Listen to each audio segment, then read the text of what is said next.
Hi guys, welcome back to my channel. If you're new here, welcome. I'm so glad you're here. If you are new here and you don't know, I do crochet and I sell all of my crocheted items online on Etsy and then also in person at my storefront. And my storefront is in a Painted Trees boutique. So Painted Trees boutiques are just like a chain of bigger boutiques that allow you to be a vendor inside of them. So if you've ever seen these or been curious, you know, this is going to be a Q&A that answers all about like what it's like to be a vendor there.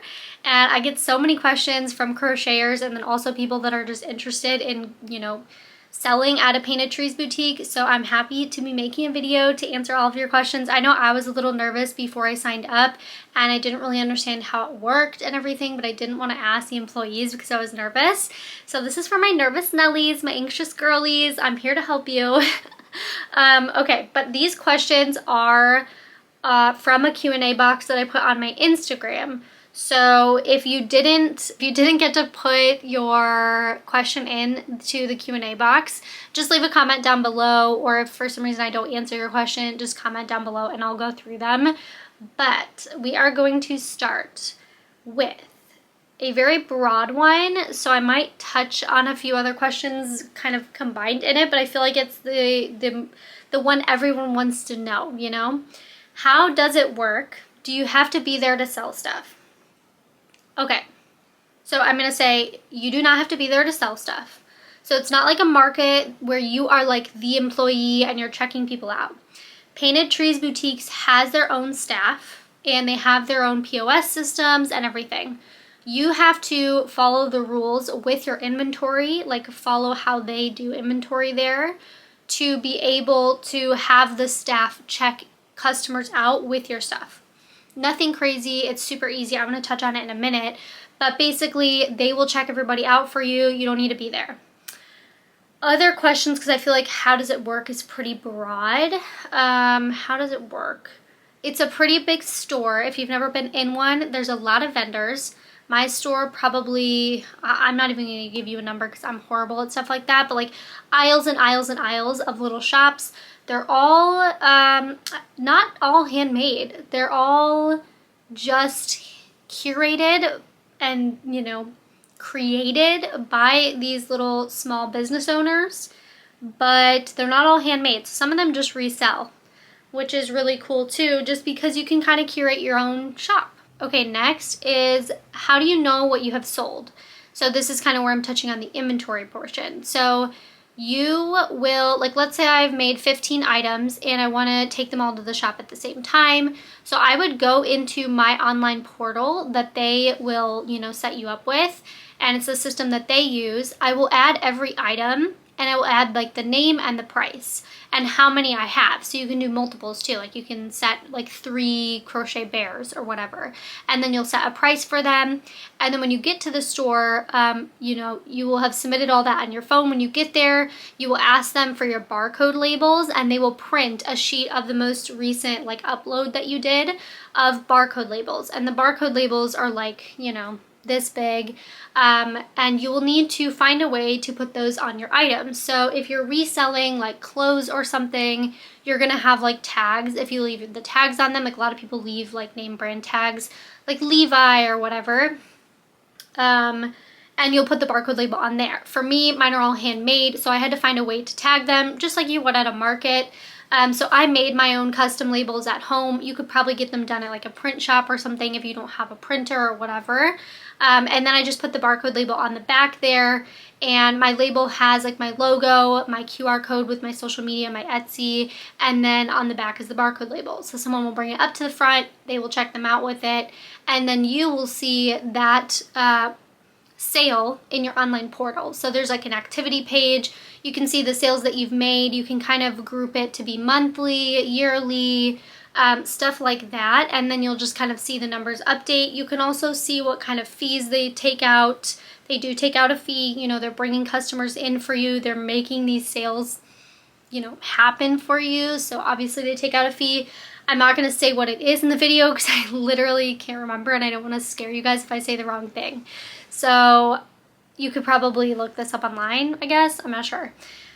And yeah, you can see all of that in the portal. So that's kind of how you see like what you've sold. I check it like daily. I don't think there's a way to like turn on like email updates or anything. I kind of wish there was like Etsy, but I just check it daily. It's just kind of something I do with all my social medias, is just check my analytics and my sales and everything. How do you get paid? So this kind of goes along with that, I guess. If you have made like a bunch of money that month and you leave, it'll kind of stay in your account until it's time to pay rent for the next month, and they'll just pull the rent from the next month from your like surplus or like your sales, I guess, if that makes sense. So let's say I made $500, my rent is $400, and I'm making this up. Then they'll take out $400 and you'll have $100 left in your account, and then they will pay you out of that and they will issue a check. So the check will be at the front desk once you see that there's been a payout on your account, and you'll pick up the check. So that's how you get paid. Where is the shop? I'm not going to answer this. Yeah, I don't know. I don't like giving away like my personal location just for like safety reasons, but it is a Painted Trees boutique. I am in the Chicago suburbs, so do with that what you will. Okay, well, this is a good one. Can you put stuff on sale? Yes, you can put stuff on sale. There's not the best system for it right now, I'm not gonna lie. Yeah, I'm not even gonna go into it, but there's no like sale setting in the system. So you kind of have to do some workarounds, and I'm not even going to get into it because it's a little complicated, but you can definitely put stuff on sale. They have little sale signs too that you can kind of hang up in your shop area, which I have used before, just to let customers know that they can look for items that are on sale. And how much have you made? I honestly should have looked at this before. I would have to go, I don't think there's a good way to see like your full payout history in their system. I would have to go to like my bank statements, but I think I'm gonna estimate around $100 every month. That's not a ton, I know, but I didn't have like crazy expectations starting this. I haven't invested a lot of money in the shop. Like, I need to buy new furniture and displays to really do like a crazy setup. I'm just using like stuff I already had, and I'm just kind of doing it for fun. It's just kind of paying for materials, and I'm getting to crochet. So that's that. How does setting up work? So interesting thing. I thought setup would be like a little stricter. I thought everything would be a little stricter. Honestly, they've been really relaxed, which I love. Like, we're all adults, you know. I think we can relax a little. So I asked them if I could set up while customers were there, like during hours, because I didn't think that I would be able to, and they were like, yeah, of course. And I was like, oh.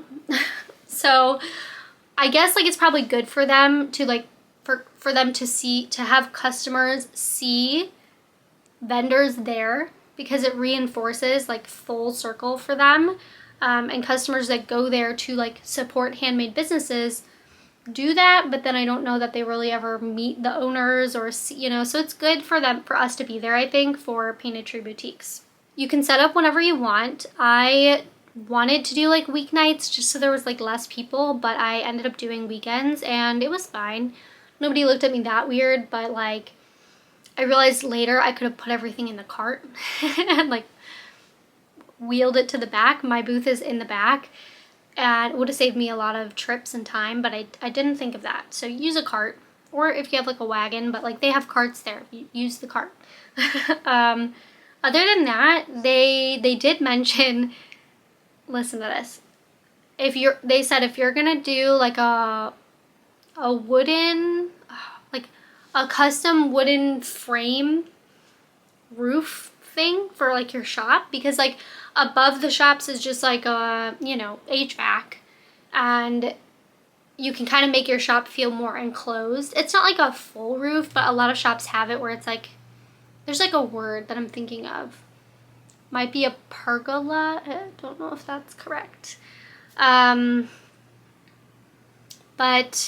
they said if you were gonna make one of those, you just have to cut the wood outside and not inside. And I was like, listen, you do not have to worry about me cutting wood up in here, okay? But thank you. I'm sure that they have to say that because people have done it before. So they were like, just, you know, if you're going to do it outside. And I was like, I'm not going to do that, but thank you. The people that did it, like, I don't know, they do leave them up. They consider it like an improvement to the space. So that factors into like getting your deposit back. They say they consider it an improvement and they won't fine you or anything. So I don't know if the people that have them now are the people that actually did them or if it was a few people that did it like a few people ago. But the people that did it did a good job and they look good. The ones that have it are really cute, but I think they probably charge more for the spaces that have them, you know. Other than that, setting up, yeah, it's pretty chill. You know, you do it yourself. I painted, you know, if you want to paint your space, they say that's totally fine. You have to do it. You have to bring all the paint and everything. So I did that myself. And it was a small space, but something about being in there, I was real tired. Do you rent month to month? That's a good question. So no, you sign a lease for a year. At least at my location, I really don't know how much the locations differ. But my location, the lease time is for a year. I don't love that. I was very nervous, but I'm fine with it now. You know, like everything is good. But I think like before you make that commitment, it's like a little scary. But I think they would maybe have some more vendors or do a little better if they had like a month-to-month option or even like a 1-month trial where you could just try it out and like decide then. But it is a lot to like set up a full shop and realize you don't want to do it after a month. That's a lot, but who knows? Okay, last question, guys. Are there other crocheters there? That's a good question too. Yes. At mine in particular, there wasn't when I signed. And by the time I got my stuff like fully moved in, like mid-May, I would say, there was 2 other crocheters. I have not met them. I would love to meet them. And so far, our stuff has been pretty different. So it's been fine. I think it's such a small space that if someone was selling the same exact stuff as you, it'd be really hard. And I do think I would do a little better if there was no other crocheters. But I will say right now, our stuff is pretty different, so it's been okay. If there's other people crocheting there, I don't know if it's the best choice for you. I feel like customers will just pick the cheapest stuff if they're crocheting the same stuff as you. Sorry, that's kind of where I was going with that. For me, I'm doing mostly Lovies. There's another girl that does the Lovies, so mine don't sell very well. Hers are a bit smaller and a lot cheaper. So my Lovies don't do very well, but it's okay.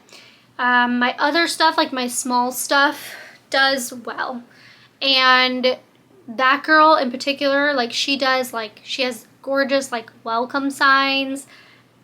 She does more of like chenille yarn. And if you know, like if you crochet, you know what I mean when I say chenille yarn, and also like patterns that you would do with chenille yarn. She does that type of style of crochet. You know what I mean? There's the Bernats and then there's the chenille, and we both do different items because of the certain aesthetic, and I pick up on that. I don't know if anyone else does, but she does more of the chenille stuff, and then she also does some Lovies. The other girl, she does, I don't know, she just does like a little mix of everything, but she doesn't do Lovies.